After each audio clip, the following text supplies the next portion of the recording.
Ni pokok apa ya?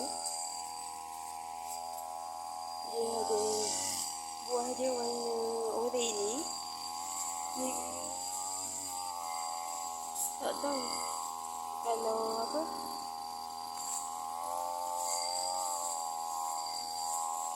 Buah ni kalau melekat dekat baju dia berbulu, kalau melekat dekat baju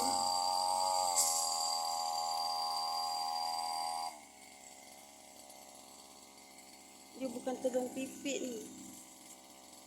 Terung pipit dia tak macam ni.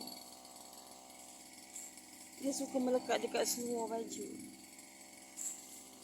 dekat semak-semak. Pokok apa tak tahulah ni.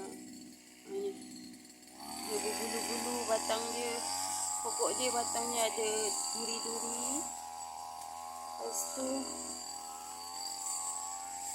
daun dia pun macam bulu-bulu. Buah dia macam ni. Itu. Tu buah dia. Warna oren tu.